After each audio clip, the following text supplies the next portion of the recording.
예. 자, 클락 타임 바로잉이라고 하는 건 뭐냐면 렛치에서 출발해서 컨비네이션 로직이 연산을 하는데 이 클락의 절반 바운드리를 건너올 수 있는 시간을 나타냅니다. 여기 건너오는 시간. 이게 건너올 수 있는 시간에 한계가 있는데요. 그 시간이 타임 바로잉 할 수 있는 시간의 크기입니다.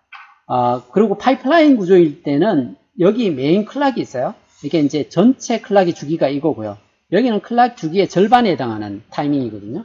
근데 여기 바운드리로 건너올 수 있는 여지도 있어요. 파이프라인 구조일 때는. 근데 루프 구조일 때는 어차피 한 라운드에 시간이 동일해야 되기 때문에 여기서는 빌릴 수는 없어요. 근데 내부적으로는 인터널리는 가능해요. 자, 그러면 타이밍 바로의 한계가 어디 있는지를 한번 찾아보려고 하는데 여기 보시면 클락 엣지에서요. 여기가 클락 엣지, 이게 한 주기입니다. 시간이 t 클락이 이렇게 주어져 있어요. 그리고 두 번째 클락이 라이징을 하는 시점이 여기입니다. 이렇게 그래서 실제로 렛치 1 쪽에서 허용되어 있는 시간은 여기 라이징에서부터 여기 라이징까지 연산이 끝이 나는 게 원래는 원칙입니다. 근데 이 컨비네이션 로직이 시간을 더 많이 쓰는 경우에 어디까지 쓸 수 있는지를 보면 여기에서 시간이 절반을 건너와서 바로잉 하는 건 뭐냐면 원래 클락 절반에서 얼마나 더 많이 썼는지가 타임 바로잉에 해당하는데요. 연산이 언제 끝나야 되느냐 하면 얘가 데이터를 넘겨주지 않는 시점이 뭐냐면 이 클락입니다. 이 클락에서 셋업 타임 전에 얘가 연산이 끝나야 됩니다. 그래서 컨비네이션 1에서 쓸 수 있는 최대 딜레이, 최대 시간은 여기까지입니다. 여기까지. 그래서 TC over 2 플러스 T 바로 이 시간이 뭐보다 작아야 되느냐 하면요. 전체 클락 기준으로 봤을 때 나노 오버래핑과 셋업 타임 전에 끝나야 돼요.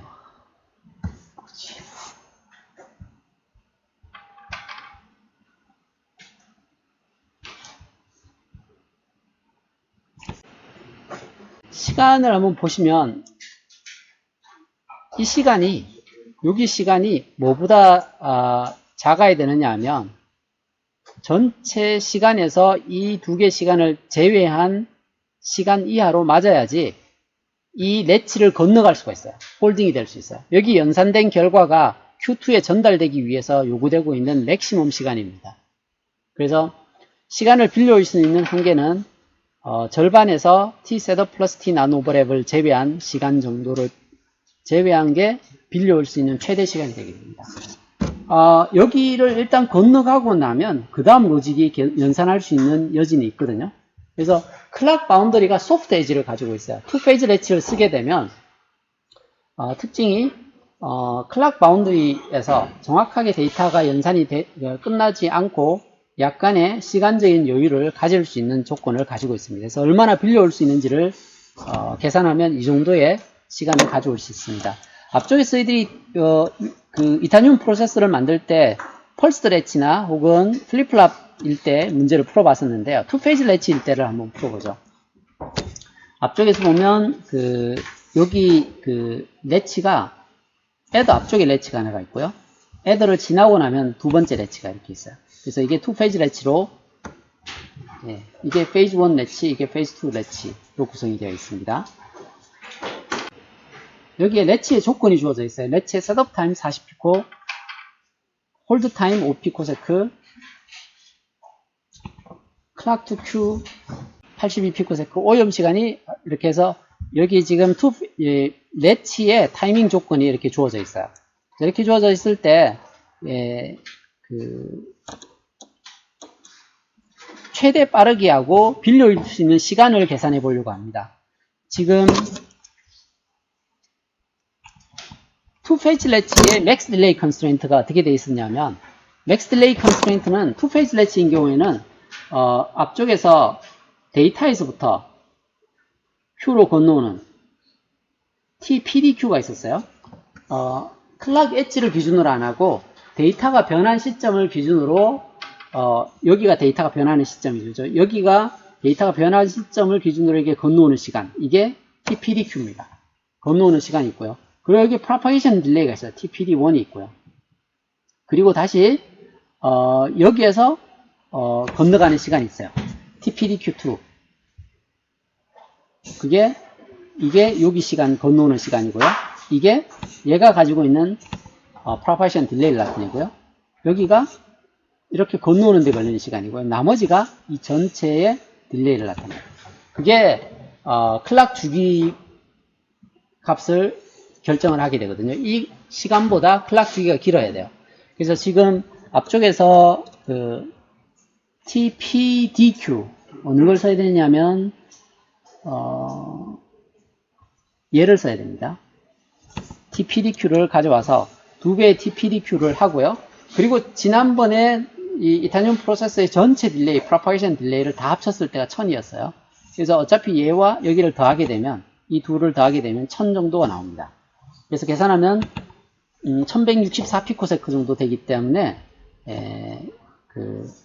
클락 속도를 계산하려면 여기를 뒤집으면 됩니다. 그리고 퍼스트 사이클을 계산해 보는 건 뭐냐면 이 TPDQ하고 TPDadder 이 두 개가 사용하는 시간의 크기인데요. 이 두 개 시간을 계산해 보면 82피코 여기 건너오는 데 걸리고요. adder를 건너오는데 590피코가 필요합니다. 그래서 672피코인데요. 672피코를 이 시간의 절반으로 나눴을 때 얘가 이 정도 시간이 됩니다. 그러면 원칙은 phi1 페이즈 클락은 582피코세크 안에 연산이 끝나야 되는데 지금 연산 끝나는 게 672 정도 되죠. 시간으로 보면 phi1 클락이 튀고 나서 이렇게 되면 여기에 연산이 끝나야 되는데 실제 연산이 끝나는 시점은 조금 더 딜레이가 됩니다. 이 시간이 얼마 정도 되는지가 t 바로 오는데요. 그걸 이렇게 계산합니다. 원래 쓸 수 있는 시간은 여기가 582피코 670입니다. 그냥 눈으로 보는 게 나을 수도 있겠네요. 그래서 지금 보면 이 클락 바운드리를 건너온 양, 이걸 우리가 T 바로라 그래요. 그 전체 phi1 메인 클락의 절반까지가 레치 1에서 쓸 수 있는 시간이에요. 근데 그 시간보다 실제로 계산을 해보면 더 많이 사용하고 있죠. 그죠?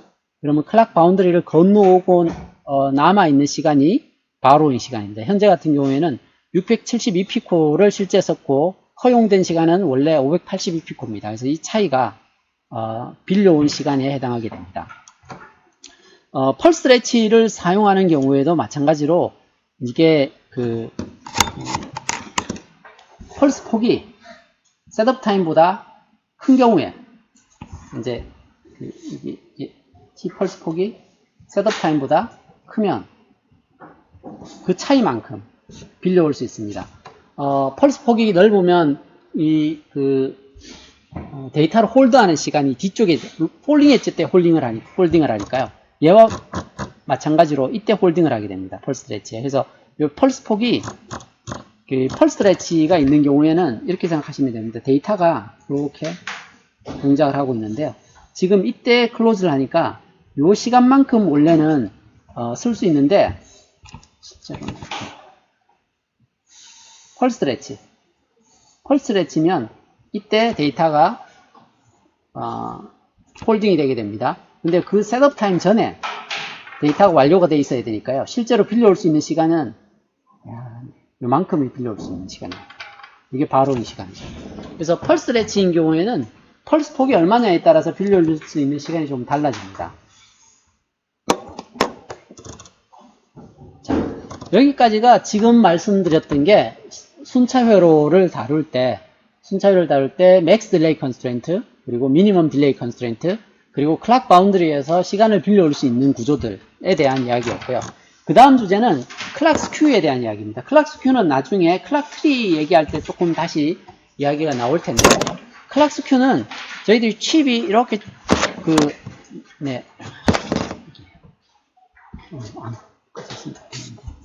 이렇게 저희들이 칩이 이렇게 했을 때 플립플랍들이 여러 군데 이렇게 배치가 되어 있을 겁니다. 근데 클락을 공급을 해주는데 클락을 이렇게 디스트리뷰션을 해줄 겁니다. 그러면 어떤 클락은 빨리 도착하고요. 어떤 게이트는 빨리 도착하고 어떤 게이트는 늦게 도착합니다. 라이징 엣지가.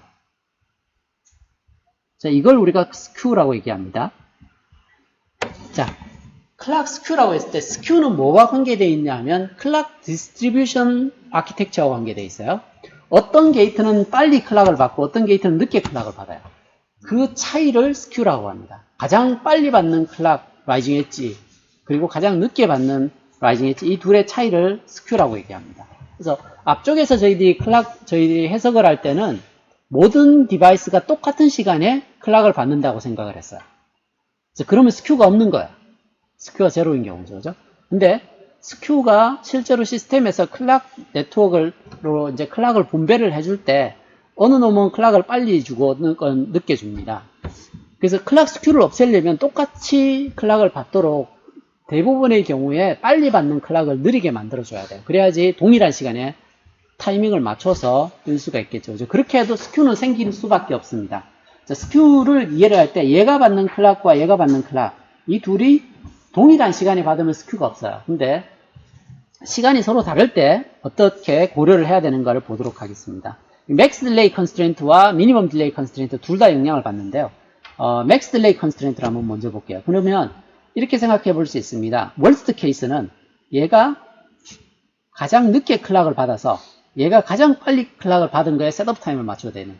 다시 얘기하면 여기 데이터를 가장 늦게 건너와서 맥스 딜레이 컨스트레인트거든요. 지금 여기가 맥스 딜레이입니다. 미니멈 딜레이는 반대로 생각해야 되고요. 맥스 딜레이는 들어올 때 이미 느린 클락으로 받았어요. 그러면 이 시간이 여기를 기준으로 계산을 해야 되거든요. 이게 클락 to Q, PCQ가 있고요. 그리고 여기에 프로파게이션 딜레이를 지납니다. 자, 그러고 나서 데이터를 계산해야 되는 시점을 계산할 때는 이걸 기준으로 하는 게 아니라 자기는 이 클락으로 받아서 이 클락으로 받았으면 스큐가 없는 시스템이에요. 근데 얘는 이 클락에 반응합니다. 얘는 이 클락에 반응하고 그러면 셋업 타임을 맞출 때 이 셋업 타임을 맞춰줘야 되겠죠. 그죠? 자, 스큐가 들어갔을 때는 프론트 쪽에 있는 플립플랍과 백 쪽에 있는 플립플랍이 맥스 딜레이를 할 때는 앞쪽엔 늦게 주고 뒤쪽엔 빨리 받아가요. 늦게 주고 빨리 받아가니까 시간이 부족하죠. 그죠? 이게 맥스 딜레이 컨스트레인트일 때 월스트 케이스입니다. 그래서 여기를 보시면 여기 건너오는 시간 그리고 딜레이 컨스트레인트 그리고 셋업 타임 있고요. 그리고 실제로 자기 주기는 여기서 여기까지인데 요만큼이 날아가게 돼요. 스큐만큼 떨어져 나갑니다. 그래서 쓸 수 있는 맥시멈 딜레이, 그러니까 그 조합회로에서 쓸 수 있는 최대 딜레이는 이렇게 주어지는데요. 보시면 그냥 시퀀셜 오버헤드가 스큐만큼 늘어나게 됩니다. 스큐만큼 늘어나게 됩니다.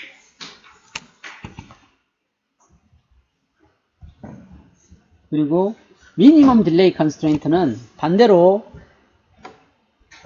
이렇게 생각해야 됩니다. 미니멈 딜레이 컨스트레인트는 이게 건너와서 얘를 오염시키는데 시간은 최대한 끌어줘야 되는데 얘가 가지고 있는 홀드 타임 동안은 D2가 변하면 안 되죠. 그죠? 그게 조건입니다. 자, 근데 언제가 월스트 케이스인지 안 봐요. 여기가 오염되지 않게 하려면 클락 라이징 엣지를 기준으로 얘 생각을 해보면 얘가 받은 클락 라이징 엣지를 기준으로 홀드 타임 동안 얘가 변하면 안 됩니다. 그죠? 월스트 케이스는 얘가 가장 빠른 클락으로 데이터를 건네줘요. 그리고 얘 홀드 타임 리콰이먼트는 가장 느린 클락을 기준으로 홀드 타임을 요구를 합니다. 그래서 얘는 이 클락에 반응하고 얘가 이 클락에 반응하는 게 월스트 케이스죠. 그죠? 맥스 딜레이와 반대죠. 맥스 딜레이는 주는 놈이 가장 늦게 주고 받는 애가 가장 빨리 받아가려고 그래요. 이렇게 늦게 받아서 빨리 주려고 하니까 맥스 딜레이 컨스트레인트에 제한이 생기고요.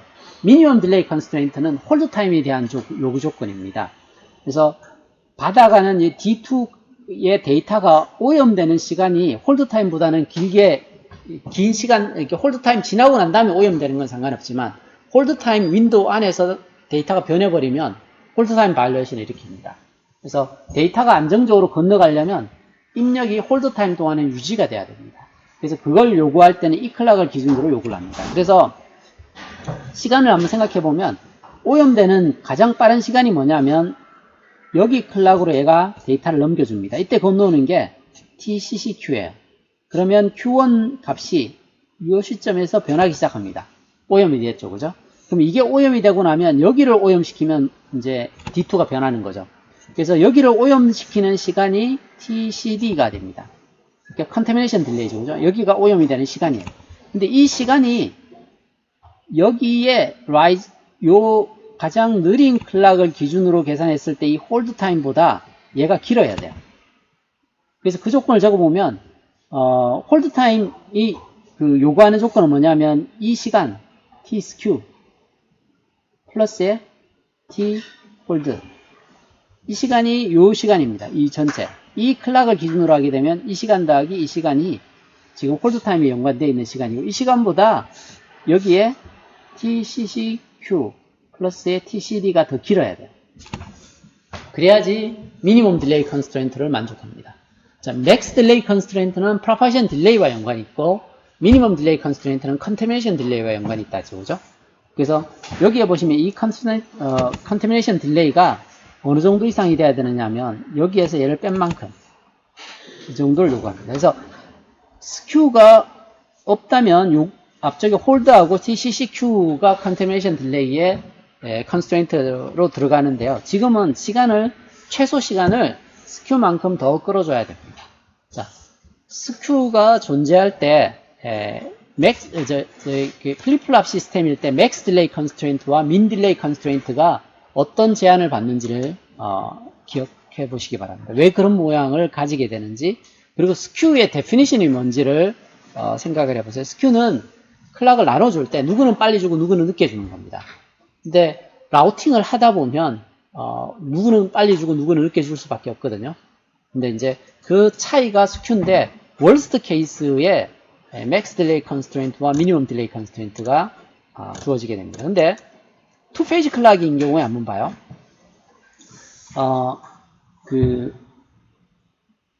투 페이지 클락인 경우에는 스큐에 어떤 영향을 받는지 한번 보겠습니다. 근데 투 페이지인 경우에는 클락이 어디 뜨는지가 중요한 게 아니라 데이터가 언제 변하는지가 중요해요.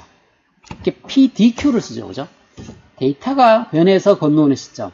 얘는 일단 열려 있으면 데이터가 변하면 이 안에서는 언제든지 건너올 수가 있습니다. 그래서 투 페이지 래치처럼 래치 베이스의 순차 회로인 경우에는 데이터를 기준으로 얘가 언제 변했는지, 그리고 프로파게이션 딜레이, 그리고 두 번째 데이터가 건너오는 데 걸리는 시간으로 맥스 딜레이 컨스트레인트를 결정을 합니다. 그래서 계산을 해보면 스큐가 있을 때랑 없을 때랑 동일합니다.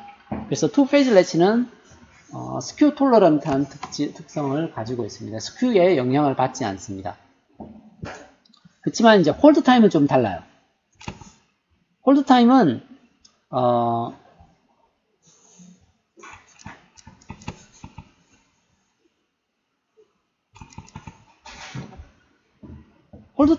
이 데이터가 받아주는 한계치를 나타내거든요. 이게 한계치를 나타내는데 이 한계치 때문에 컨테미네이션 딜레이의 요건도 있고요. 그리고 타이밍 바로 할 때 저희들이 이 시간을 기준으로 했었어요. 근데 스큐가 있게 되면 가장 빨리 요구하는 데이터를 넘겨주는데 가장 빠른 클락 때문에 제한이 생겨나게 됩니다. 앞쪽에 있을 때 여기 스큐 텀이 추가가 되게 되면 그 스큐만큼 컨테미네이션 딜레이 리콰이먼트도 증가하고, 이건 플립플랍에서의 그 이유와 동일합니다. 그래서 빨리 신호가 건너가서 다음 데이터를 변화시키는 문제가 있고요. 타이밍 바로도 마찬가지로 원래는 셋업 타임을 이게 굵은 선을 기준으로 셋업 타임을 요구했는데 지금은 가장 빠른 클락을 기준으로 셋업 타임을 요구하기 때문에 스큐만큼 바로잉 할 수 있는 시간이 줄어들게 됩니다. 그래서 투 페이지 래치인 경우에 맥스 딜레이 컨스트레인트는 영향을 받지 않습니다. 근데 미니멈 딜레이 컨스트레인트하고 타이밍 바로우는 스큐에 영향을 받게 됩니다. 그리고 펄스 래치인 경우에는 펄스 폭이 얼마냐에 따라서 다른데요. 앞쪽에서도 저희들이 그 클락 계산할 때 이제 펄스 폭이 충분히 넓을 때와 좁을 때 이렇게 두 가지를 따로 계산했었는데요. 이게 그 프로파게이션 딜레이, 래치와 래치 사이에 여기요, 있고요. 여기에 컨비네이션 로직이 있었죠, 그죠? 이렇게 있는데, 여기에 펄스 폭이, 이게 펄스 폭이, 네. 이게 펄스 폭이 셋업 타임보다 큰지 작은지에 따라 달라지는데요. 펄스 폭이 셋업 타임보다 큰 경우에, 셋업 타임보다 큰 경우에는 이 경우에 해당하고요. 그렇지 않는 경우에는, 짧은 경우. 큰 경우가 이 경우입니다. 이 케이스. 이게 셋업 타임보다 펄스 폭이 길 때고요. 펄스 폭이 짧을 때는 앞의 경우를 따라갑니다. 그리고 여기서 TPD의 요구 조건을 적으면 이렇게 나옵니다. 네. 그냥 식을 보시면 뭐 이걸 굳이 따로 나누지 않더라도 얘가 네거티브로 가진 않아야 되거든요. 셋업 타임이 펄스 폭보다는 커야 뒤에 걸 쓸 수가 있어요. 그래야 맥스로 나오고요. 그렇지 않으면 여기로 나옵니다. 그리고 컨테미네이션 딜레이도 스큐 때문에 여기와 마찬가지로 컨테미네이션 딜레이 요구 조건이 늘어나는 걸 볼 수가 있고요. 그리고 바로도 마찬가지로 줄어듭니다. 자, 그래서 스큐를 한번 정리하면 플립플랍은 맥스 딜레이와 미니멈 딜레이 둘 다 영향을 받습니다. 투 페이지 렛치는 어떻게 되느냐 하면 맥스 딜레이는 영향이 없어요. 맥스 딜레이는 뭘 결정하느냐 하면 시스템이 동작하는 최대 빠르기를 나타냅니다. 거기에는 스큐의 영향을 받지 않습니다. 그래서 동작할 수 있는 최대 클락 혹은 컨비네이션 로직에서 쓸 수 있는 최대 시간, 그게 맥스 딜레이 컨스트레인트인데 여기 영향을 받지는 않고요. 대신에 컨테미네이션 딜레이, 미니멈 딜레이 컨스트레인트는 홀드 타임 바이올레이션을 나타내요. 그래서 홀드 타임 쪽에 컨테미네이션 딜레이 쪽은 스큐만큼 영향을 받고 타이밍 바로도 마찬가지로 스큐만큼 줄어들게 됩니다. 그리고 펄스 렛치인 경우에는 펄스 폭이 이 셋업 타임보다 큰 경우에는 영향을 받습니다. 타이밍 바로도 영향을 받고요. 여기 이 컨테미네이션 딜레이하고 타이밍 바로는 스큐에 영향을 받고요. 맥스 딜레이 컨스트레인트는 이 펄스 폭이 얼마냐에 따라서 스큐에 영향을 받기도 하고 받지 않기도 합니다. 자, 여기 뒤쪽에 있는 예제를 한번 볼게요. 플립플랍 기반으로 프로세서 설계할 때 스큐가 50피코가 있다고 했을 때 최대 동작 클락을 구하라고 되어 있죠, 그죠? 그러면 앞쪽에서 저희들이 계산했을 때가 요걸 계산해서 클락을 찾았었는데요. 지금은 요만큼이 더 딜레이가 들어가야 됩니다. 그래서 계산하게 되면 앞쪽 계산했을 때보다 조금 줄어들었을 거예요. 이 50피코세크 정도에 해당하는 시간이 더 늘어나서 클락 속도를 떨어뜨리게 됩니다. 플립플랍 베이스 때는. 근데 투페이즈 렛치인 경우에는 맥스 클락에는 영향 안 준다 그랬죠, 그죠? 단지 컨테미네이션 딜레이와 타이밍 바로에 영향을 준다고 했었죠.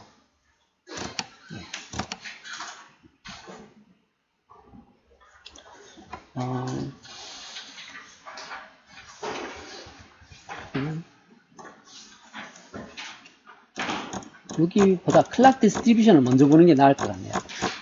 이 뒤에 보시면 스큐에 대한 이야기가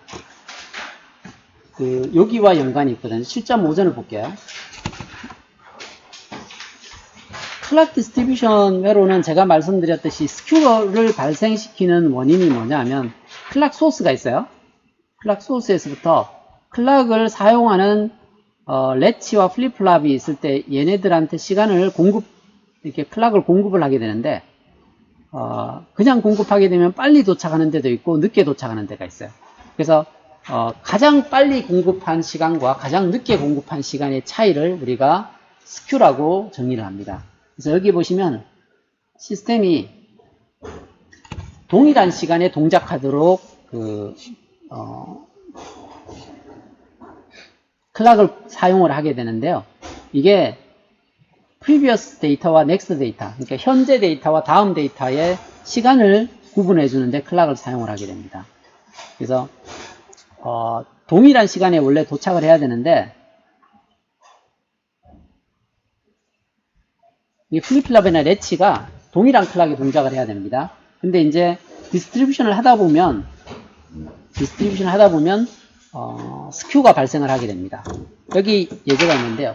클락의 스큐의 정의가 이렇게 되어 있습니다. 클락을 공급을 할 때 여기에 9피코, 10피코, 15피코, 15피코, 20피코. 여기가 12피코. 그러니까 클락이 도달하는 데까지 걸리는 시간이 이렇게 주어져 있다 그러면 클락 스큐는 얼마냐면 20에서 9를 뺀 11피코가 클락 스큐에 해당합니다. 근데 여기는 어떻게 되어 있냐면 잘 안 보이네. 여기가 20피코, 20피코, 20피코, 20피코, 20피코, 20피코 이렇게 만들어 놓으면 스큐가 제로예요. 그러니까 보통 클락 트리 까는 엔진이 하는 일이 뭐냐면 이렇게 클락이 배치될 것 같으면 가장 느린 클락이 어딘지를 찾아요. 그러면 다른 데 다 딜레이를 추가를 해서 다 똑같은 시간이 가게 라우팅을 지연 시간을 더 추가를 해서 가장 늦게 받는 클락하고 비슷한 시간에 도착하게 만들어 주게 됩니다. 그래서 저 클락 이게 가장 느린 클락과 가장 빨리 간 클락의 차이를 줄여주는 게 클락 트리의 그 구조를 잡을 때 가장 중요한 요소 중에 하나입니다. 이게 클락 디자인할 때 문제가 이제 여기에 나와 있는 이슈는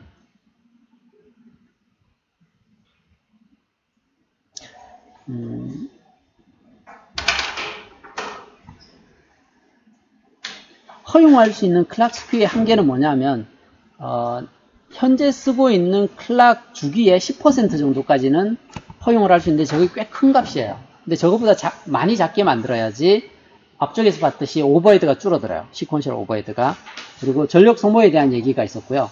전력 소모는 저희들이 앞에서 얘기했던 것과 동일합니다. 다이내믹 파워 디스페이션하고 스태틱 파워 디스페이션, 그리고 한 가지 여기 숏서킷 파워 디스페이션이 있는데 이건 뭐냐면 CMOS가 이렇게 있을 때요.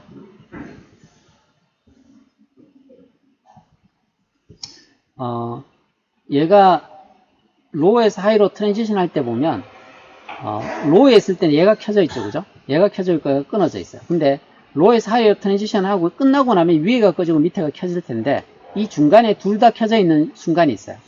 둘 다 켜져 있는 순간에 소모되는 VDD에서 그라운드로 연결되는 그 순간에 소모되는 전력 소모거든요.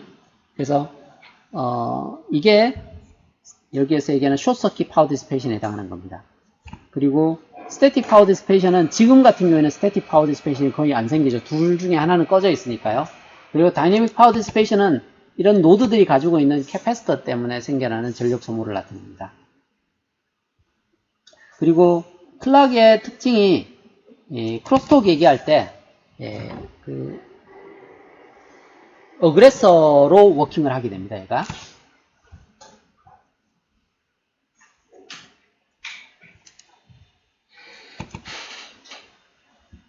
그리고 클락을 만들 때는 클락이 라이징 엣지를 정확하게 잡아줘야지 시간이 정확하죠. 그죠? 클락이 이렇게 느리면 얘가 어디가 정확한 트랜지션 타임인지 잡기가 어렵죠. 그죠? 그래서 이런 게이트들을 사용을 해야 된다는 이야기고요. 그 라우팅을 할 때 클락 스큐를 미니멈으로 만들어야 돼요. 여기에 지금 클락 스큐의 데피니션은 이거의 맥시멈 값을 나타내요. 여기는 지금 클락 스큐의 정의입니다. 클락 스큐는 여러 노드의 시간 차이를 계산하는데 이거의 최대값을 우리가 클락 스큐라고 얘기하고요. 딜레이는 사실은 어떤 노드의 가장 긴 시간을 우리가 딜레이라고 정의합니다. 그래서 스큐와 딜레이는 달라요. 딜레이가 긴 거는 이 스큐가 길어지는 것만큼 문제를 만들진 않아요. 네. 그 전체 딜레이는 여기 지금 클락을 깔 때 그 라우팅 길이에 의해서 딜레이가 정해집니다.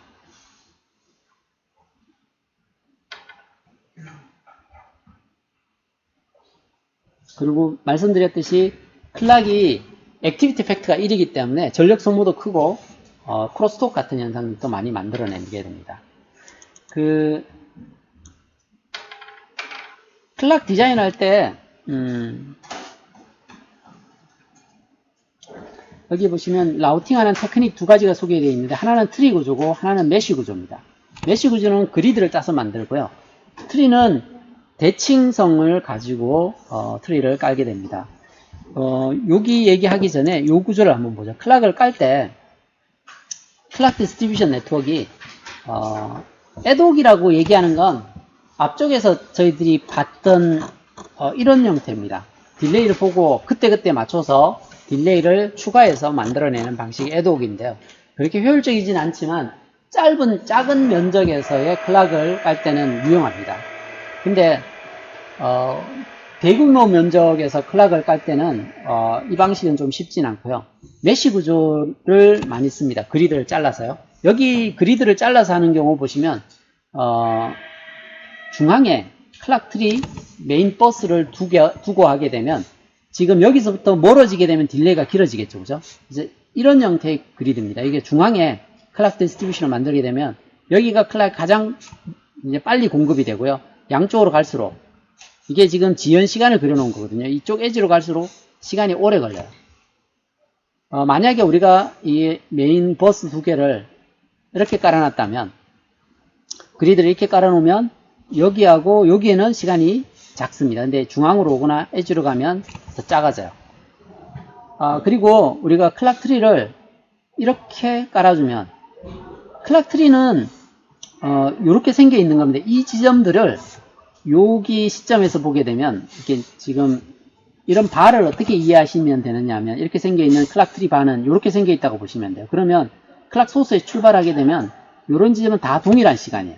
다 똑같은 시간에 공급을 해줍니다. 클락 소스에 출발해서. 그래서 여기가 메인 클락 출발입니다. 출발해서 여기에 깔아주고 여기 깔아주고 여기는 동일한 시간에 도착하게 만들어주게 되면 중앙으로 갈수록 딜레이가 길어지겠죠. 그죠? 그래서 이런 형태로 까는 게 클락 그리드 방식을 이용해서 사용하는 방법이고요. 클락 트리 방식은 이게 이제 메쉬 구조입니다. 메쉬 구조. 클락 트리 방식은 바이너리 트리가 클락 소스에서부터 하나씩 깔아서 모든 렛치에 동일한 시간에 도착하게 만들어주는 거고요.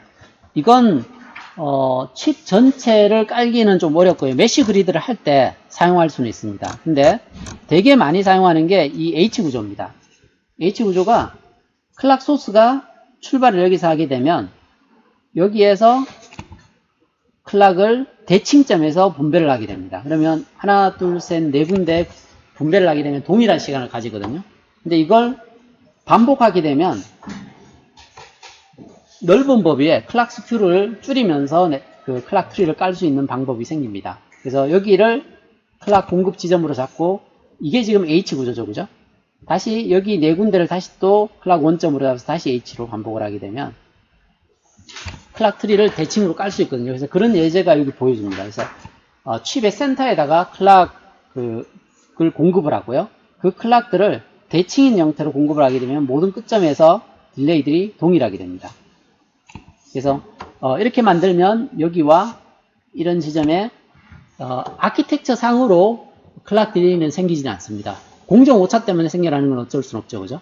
그래서 트리 구조로 사용을 해서 클락을 깔게 되면 스큐를 줄일 수 있는 방법이 있습니다. 그래서 여기에는 하이브리드 형태로 이렇게 메쉬도 쓰고 H트리도 쓰고 X트리도 쓰고 뭐 여러가지 방식을 섞어서 사용하기도 하는데요. 이렇게 했을 때의 문제는 얘네들끼리는 괜찮고 얘네들끼리는 괜찮은데 이 둘의 타이밍은 맞출 수가 없겠죠. 그죠? 그래서 굳이 맞춰야 되는 회로가 아니면 자기 그 면적 라우팅하기에 편한 형태로 만들어서 사용을 해도 됩니다. 그래서 하이브리드 형태로 사용을 할 수도 있는 거고요. 실제로는 매뉴얼로는 메인 버스 라인을 일단 설치를 하고 나서 그 다음에는 H브릿지로 깐 다음에 나머지는 대부분 툴에 맡깁니다. 툴이 자기들이 계산하는데 툴이 하는 방법은 트리를 쓰기도 하고 메쉬를 쓰기도 하고 애독으로 하기도 하고 합니다. 그래서 자기들이 쭉 배치를 해보고 기본적인 틀은 엔지니어가 정해주는데 옵티메이션 파라미터로 자기가 이게 컨스트레인트를 줍니다. 클락의 스큐를 얼마까지 허용할 수 있는지. 그러면 계속 트라이 앤 에러를 하면서 플레이스 앤 라우트를 하게 되면 모양을 보면 라우팅이 되고 난 다음에 클락 분배하는 것만 따로 그려놓은 거거든요. 그러면 그 일부 규칙은 보이지만 자기 툴이 알아서 설치해 놓는 구조가 보입니다. 그래서 우리가 풀 커스텀으로 할 때는 주로 이걸 많이 씁니다. 이 방식을 많이 쓰고요. 툴을 사용을 해서 깔 때는 주로 메쉬 그리드를 한 다음에 툴에 옵티미제이션 툴을 돌려서 클락을 분배하게 만듭니다. 자, 그렇게 해서 스큐를 줄이는 작업들을 하게 되고요. 여기를 보면 여기는 여기에서 클락을 공급을 해요. 그랬을 때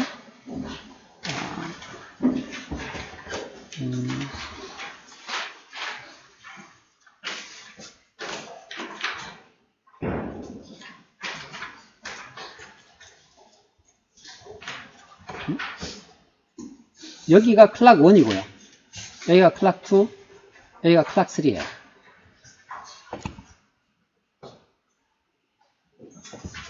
지금 같은 구조를 가질 때는 여기와 여기의 딜레이는 이 버퍼 사이즈를 조정을 해서 딜레이를 맞춰낼 수가 있어요. 근데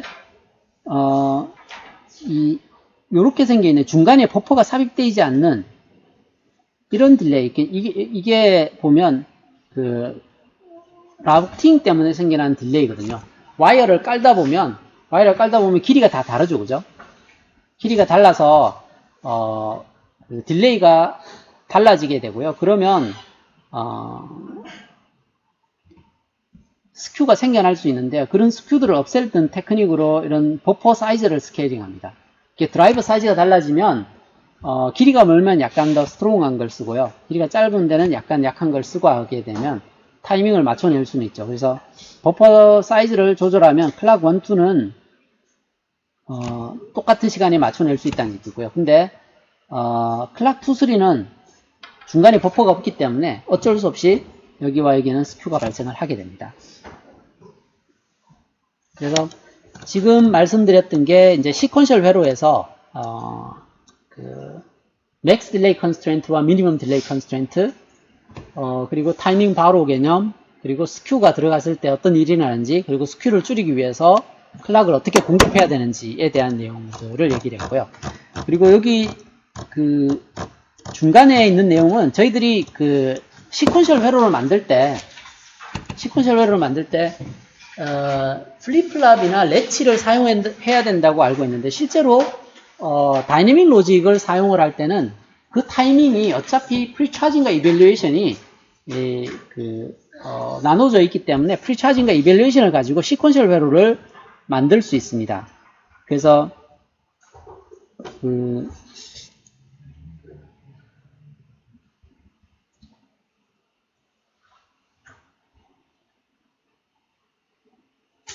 저희들이 도미노 로직이 그 다이내믹 로직과 스태틱 CMOS 두 개를 섞어 쓰게 되면 다이내믹 로직이 도미노 로직이 된다 그랬었죠, 그죠? 그래서 이게 도미노 서킷인데, 도미노 서킷은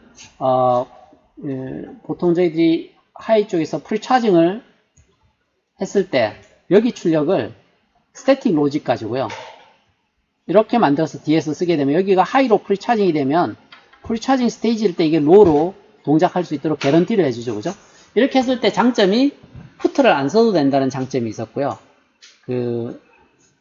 또 한 가지, 여기에 이 도미노 로직을 썼을 때의 장점이 모노토닉 이슈들. 그러니까 이밸류에이션 스테이지로 들어가자마자 얘가 없으면 그냥 하이기 때문에 밑으로 로직 계산하기 전에 이 값이 그냥 밑으로 새버리는 경우가 생기게 됩니다. 그걸 막아주기 위해서 저희들이 도미노 로직을 쓴다고 했었죠, 그죠? 그래서 이걸 이용을 해서 시퀀셜 회로를 만들 수 있습니다. 여기에 클락이 있는데, 클락이 이렇게 동작을 하게 되면 여기에는 보시면 클락이 이렇게 배치가 되어 있고, 여기는 클락 바가 있습니다. 그래서 하나가 여기가 지금 하이일 때가, 클락이 하이일 때가 얘가 이밸류에이션 스테이지가 있고요, 얘가 프리차징 스테이지에 있습니다. 반대로 다음 클락이 되게 되면 여기가 프리차징 스테이지가 되고 여기가 이밸류에이션 스테이지가 됩니다. 그래서 프리차징과 이밸류에이션을 하면서 시퀀셜 회로로 동작을 하게 되는데, 여기 중간에 보시면 레치가 하나씩 이렇게 들어가 있죠. 레치가 들어가 있어요. 여기가 이 클락의 하이일 때 이 경우에 얘가 이밸류에이션에서 건네주는 거고요. 얘는 요 구간에서 데이터를 건네줄 수 있게 만들어져 있는 블락입니다. 그래서 여기 보시면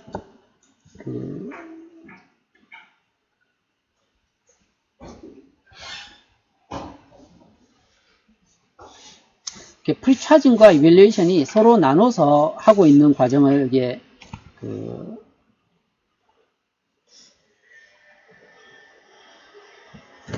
설명을 하고 있는데, 하나가 이밸류에이션 스테이지에 있으면 다른 하나는 프리차징 스테이지가 있다는 얘기가, A가 이밸류에이션이면 B는 프리차징이 있고요. A가 프리차징이면 B는 이밸류에이션 스테이지에 있다는 얘기입니다. 그래서 레치는 프리차징 하는 동안 이렇게 지금 보면 얘가 이게 로우일 때 프리차징을 하는데, 프리차징 하는 동안 여기 나와 있는 데이터를 저장하는 역할을 하게 됩니다. 그래서 얘는 클락 하이일 때 이밸류에이션에서 연산하는 과정을 거치게 되고요. 여기가 데이터를 홀딩하는 역할을 하게 됩니다. 그래서 지금 이 데이터가 로우로 되어 있기 때문에 여기가 데이터가 그 전에 데이터를 여기에 공급해주고 있는 거죠. 그죠? 공급해주고 있고, 여기에는 이밸류에이션 스테이지에서 이게 지금, 로우로 갔을 때, 얘가 클락이 로우로 갔을 때, 이때가 얘가 홀딩하고 있는 상태입니다. 그러면 얘가 여기에 데이터를 홀딩하고 있기 때문에 프리차징을 하고 있더라도 데이터가 이밸류에이션 스테이지에 건너가서 동작을 할 수 있게 해주는 거죠. 지금,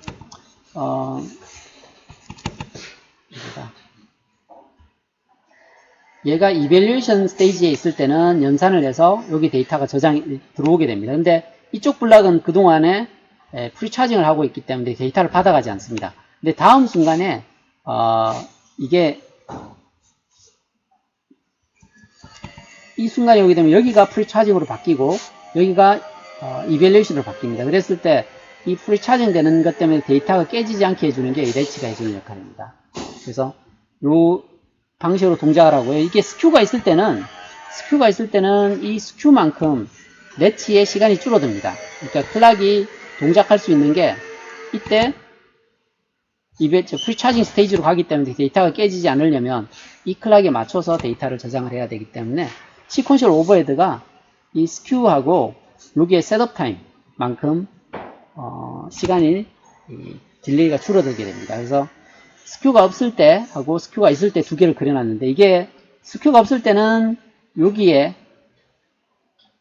딜레이만큼만 오버헤드가 들어가게 되는데요. 나머지는 그냥 프로포션 딜레이 다 쓸 수 있는 거죠. 이만큼을 시간을 쓸 수 있는 거고요.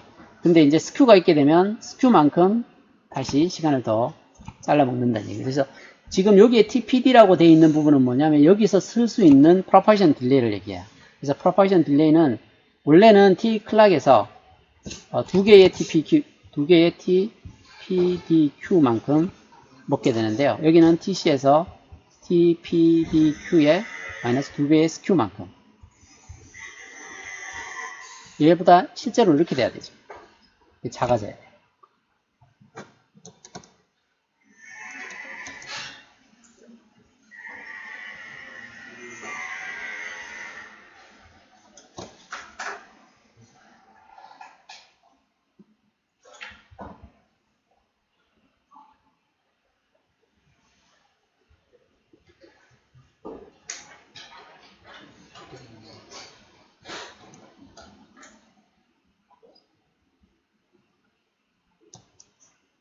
네.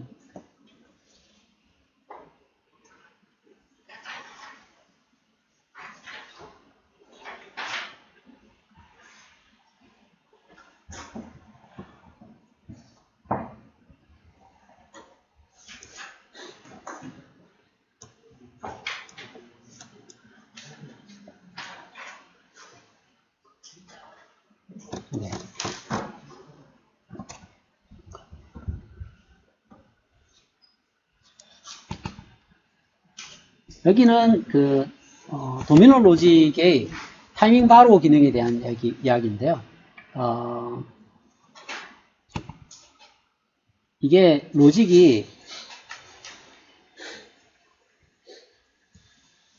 햅 사이클에 이렇게 시간을 건너갈 수 있는 구조는 안 되는 게 원인은 뭐냐면, 얘가 이밸류에이션이 끝나고 나면 프리차징 스테이지로 건너가게 됩니다. 그러면 사실은 얘가 이 바운더리를 건너갈 수 있는 구조는 아니에요. 그래서 기본적으로 도미노 로직 로직에서는 하드 엣지를 가지고 있어요. 시퀀셜 오버헤드가 하드 엣지를 가지고 있기 때문에 여기 시퀀셜 하드 엣지를 가지고 있다는 얘기는 플립플랍처럼 클락 바운더리를 건너갈 수 있는 여지가 없다는 얘기죠. 그래서 여기에서 시퀀셜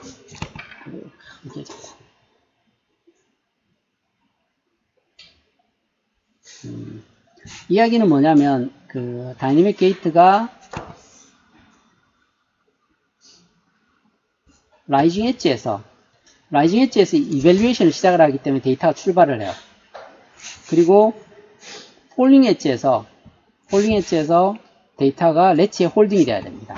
그래서 실제 쓸 수 있는 시간은 이만큼이 사용 가능한 시간에 해당하게 됩니다.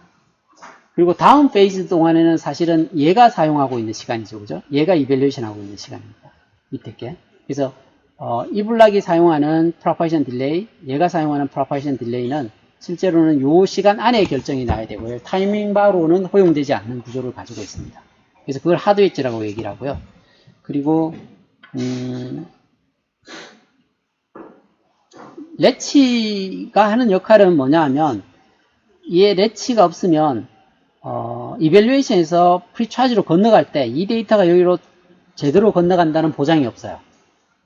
그래서 그걸 데이터를 저장을 해주는 역할을 하고 있는 게 이 래치가 하는 역할인데, 뒤쪽에 보면 도미노 로직에서 래치를 쓰지 않는 구조가 있어요. 그게 4페이지 도미노 로직을 쓰게 되면 클락을 4개 페이지로 갈라서 사용을 하게 되면 이 클락 바운더리를 하드 엣지로 건너가지 않게 만드는 방법이 있어요. 그래서 일반적으로 이렇게 클락을 2페이지로 만들어서 사용을 하게 되면 이 클락 바운더리를 건너갈 때 이밸류에이션과 프리차징이 서로 스위칭이 되는 과정에서 데이터 손실이 생겨날 수 있습니다. 그래서 이제 그걸 막기 위해서 래치를 사용해야 된다는 얘기고요.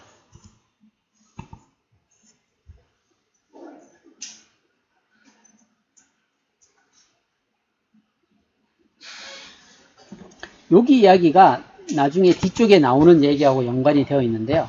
클락 바운더리를 건너갈 때 래치가 없이 건너갈 수 있는 방법에 대한 이야기인데요. 래치가 없이 건너가게 하는 방법은 이밸류에이션과 여기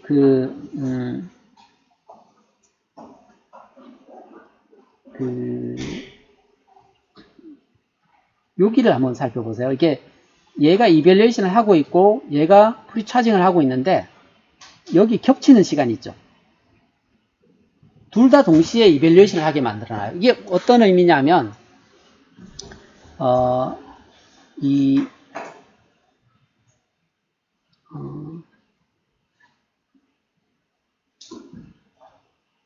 이렇게 건너올 때 얘가 이밸류에이션을 하고 있는 상황이고요. 얘가 프리차징을 하다가 이게 이제 다이내믹 로직인데 지금 아래쪽에 보시면 얘가 클락 바운더리를 건너갈 때 이게 phi1을 쓰고 phi2를 쓰고 있는데요. phi1에서 이밸류에이션을 하고 있어요. 이렇게 이밸류에이션을 하고 있고 건너오는 시간이 있고요. 그리고 두 번째 받아갈 때 보면 조금 일찍 이밸류에이션을 시작합니다. 그러면 이 구간이 두 개가 동시에 이밸류에이션 하는 시간이죠. 그죠? 그러면 이 구간에서 데이터가 래치 없이 건너갈 수 있는 여지가 있어요. 그래서 지금 왼쪽처럼 오버래핑이 안 되면 이밸류에이션을 동시에 하고 있는 블락이 아니면 이때 데이터가 손실이 생겨나거든요. 얘가 이밸류에이션이 끝나고 나서 프리차지로 가버리면 이미 데이터가 깨져버려요. 여기가. 그러고 난 다음에 이밸류에이션 하면 이 시간 동안에는 클락 바운더리를 건너갈 때 데이터 손실이 생겨나게 됩니다. 근데 클락을 이렇게 디자인을 해놓으면 얘가 앞에 스테이지가 이밸류에이션 하고 있는 중간에 있고요. 뒤에 스테이지도 이밸류에이션을 시작을 했어요. 그러면 이 오버랩 되는 것 때문에 데이터가 건너갈 수가 있습니다. 그래서 이런 방식으로 만들면 앞쪽에서 얘기했던 것처럼 하드 엣지를 만들지 않을 수 있어요. 근데 일반적인 도미노 로직으로 만들게 되면 클락 오버래핑을 안 두게 되면 하드 엣지가 되고 마찬가지로 스큐 톨러런스도 문제가 생겨나고요. 래치를 사용해야 되고 이런 여러 가지 이슈들이 있습니다. 근데 클락을 이렇게 오버래핑을 시키면 클락 바운더리를 건너갈 때 래치가 필요 없어도 되죠. 그죠? 래치 없이도 데이터를 건너갈 수 있는 구조를 가지고 있습니다. 그래서 이걸 이용해서 도미노 로직에서 그 렛치 없이 시퀀셜 회로를 만드는 방법이 있습니다. 그 뒤에 아마 요 부분 여기였나요? 바로 이 부분이 그 얘기입니다. 여기 보시면 클락이 phi 1이 이밸류에이션을 하고요. phi 2가 이밸류에이션을 하고 phi 3가 이밸류에이션을 하고 이밸류에이션 시간을 보시면 phi 1, phi 2가 동시에 이밸류에이션을 하고요. phi 2, phi 3가 동시에 이밸류에이션을 하고 phi 3, phi 1이 동시에 이밸류에이션을 하고 이렇게 이밸류에이션을 하게 되면 이 과정을 거치면 4개의 페이즈를 만들어줘야 되죠. 그죠? 4페이즈 클락을 만들어서 서로 오버래핑하게 만들게 되면 렛치 없이 그 시퀀셜 회로를 만들 수 있습니다. 뿐만 아니라 스큐 톨러런스한 특성도 가지고 있습니다. 스큐가 이렇게 존재하더라도 오버랩 되고 있는 지점이 있으면 클락 바운더리를 건너갈 수 있거든요. 그 렛치가 하는 역할이 클락 바운더리를 타이밍에 맞게 넘어가게 해주는 역할을 하는데 이 오버랩 되어 있는 구간들이 그런 역할들을 해주게 됩니다. 그래서 도미노 로직을 만들어서 사용할 경우에는 이 구조를 사용하게 되면 스큐 톨러런트한 구조의 시퀀셜 회로를 만들 수가 있고요. 이렇게 썼을 때의 장점이 뭐냐면 앞쪽에서 렛치를 쓰거나 플립플롭을 쓰거나 뭐 펄스드 렛치를 쓰거나 모든 경우에 다 시퀀셜 오버헤드가 생겨납니다. 근데 이 경우에는 시퀀셜 오버헤드가 없어요.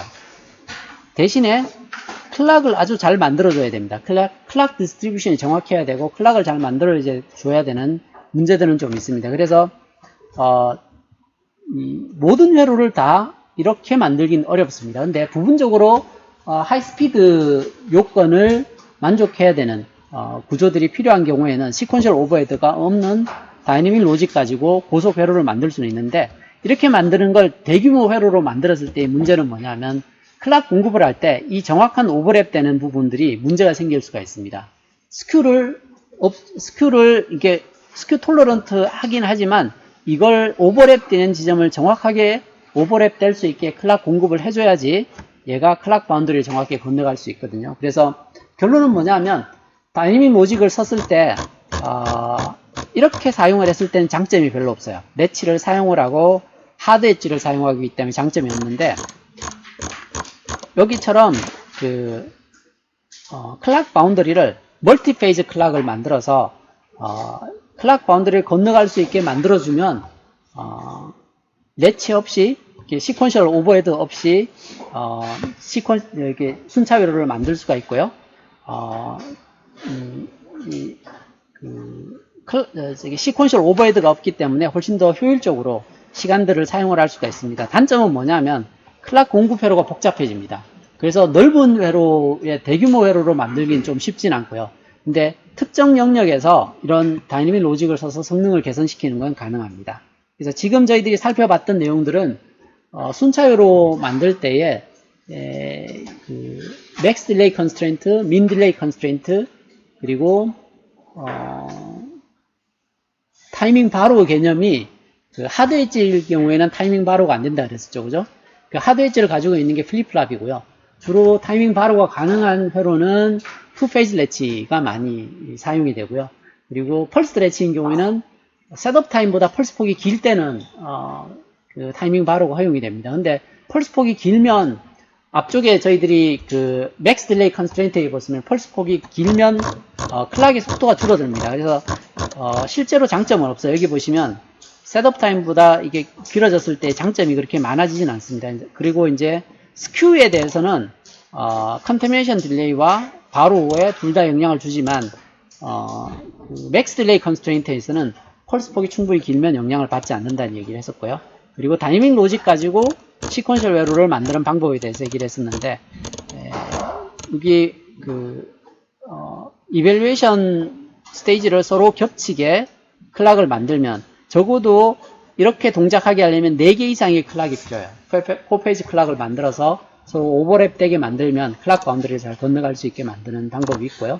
그리고 클락 공급하는 회로의 키는 뭐 전력 소모도 있고 다른 것들도 있지만 스큐를 줄이는 게 가장 핵심입니다. 그래서 스큐를 줄이기 위해서 사용하는 방법들이 어떤 게 있는지 알아봤었어요. 그래서 뭐 메쉬 그리드를 짜서 하는 경우도 있고요. 바이너리 트리, H 트리, 방식이 있고요. 하이브리드로 사용하는 방법들도 있다고 말씀을 드렸습니다. 근데 일반적으로는 툴 가지고 초기에는 트리를 가지고 깔고 나중에는 옵티마이저 툴 가지고 클락 트리를 깔게 됩니다.